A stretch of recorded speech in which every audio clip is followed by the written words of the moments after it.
The question, however, in Saussure is, this is the part that I love about him, he's not the easiest read, but once you get accustomed to sort of his way of writing, he's very, very logical in his argument. So once you're on board, he's good at sort of simplifying and reducing his argument to sort of the foundational claims.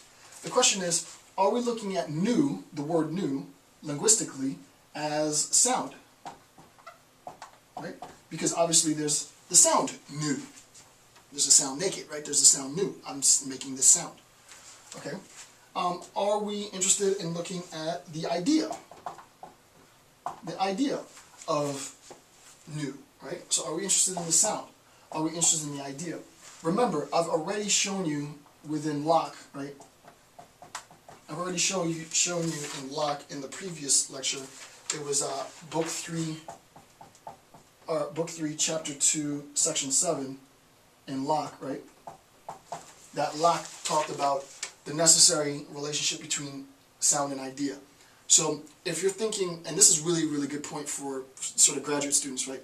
Graduate students, what you need to get in the practice, the habit of doing is borrowing from the tradition, right? This is in a sense this concept that is being developed by Saussure. This aspect of this concept is being borrowed from Locke, right? This is, and I pointed to the passage where Locke makes this connection. Saussure incorporates this conception from Locke into his growing sort of foundational claims that need to be made in semiotics. And then the last point is the etymology, right? Right? Is it the etymology, right? The origins of the development of the term. Well, it first was Latin, and then it was this, and then it was that, and then it became here.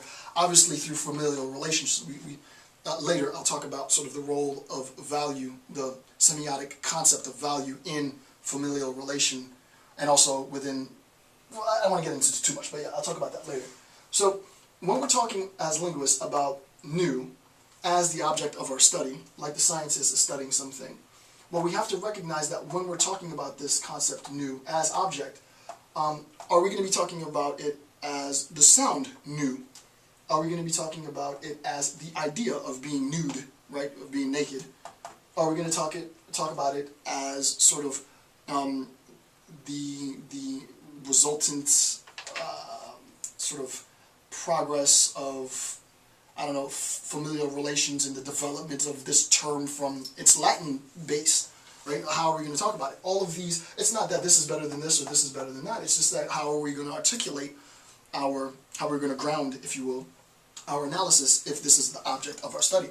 And this is what Saussure says directly. He says, quote, "It is the viewpoint adopted which creates the object." It is the viewpoint adopted that creates the object. And what does that mean? There's many different ways to interpret that that statement, and I looked around and I didn't really get too much in the literature outside secondary sources on Saussure on sort of this idea of adoption. My interpretation, and I think I want to keep it really basic at this point. I'll complicate it a lot more later, but it's just, since I'm just really getting warm in the analysis of semiotics, it depends on the particular logician, logician, sorry. It depends on the particular, I mean, it's like logic. It depends on the particular linguist, right? If I am interested in the physiology of the waveform, and I'm doing like a physiological assessment of the relationship between the term nu and what it evokes sort of cognitively, neurocognitively, I might do an analysis of the sound, right? If I'm interested in the concept of nu, then I might do an analysis of the idea, recognizing that this is really all three of these are intertwined, right? It's all one in the same thing. It's just a facet, one side, if you will, of analysis, right? So that when we're looking at this, you know, one way of, you can look at this as 1, 2, 3. One way of looking at this is sort of 1, 2, 3. Like, what side am I paying focus to, right? Am I paying focus to this side? Am I paying focus to this side? Am I paying focus to this side? But in fact, what I'm doing is an analysis of the same thing, right? So that all of the terms that we're going to be using all of the language that we use.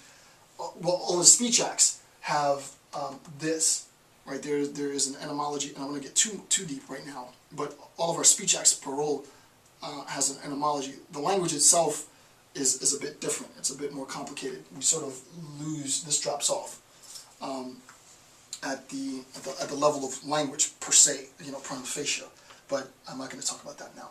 So basically it should be very simple. The linguist is analyzing the term new, and what Saussure recognizes that insofar as the linguist is analyzing the term new as object of study, then there could be an articulation of new as sound, there could be an articulation of the concept of being nude, naked, or there could be an articulation of sort of the etymological development of this term throughout the history of language, right? And this depends, quote, it depends on the viewpoint adopted that creates the object, right? This object is going to, and I don't want to jump too far ahead, but this object is going to be, I'll use the word important. This object will have significance or importance based on which viewpoint I adopt, right? If I adopt this viewpoint, it'll change sort of the nature of the object, which is something that's very cool.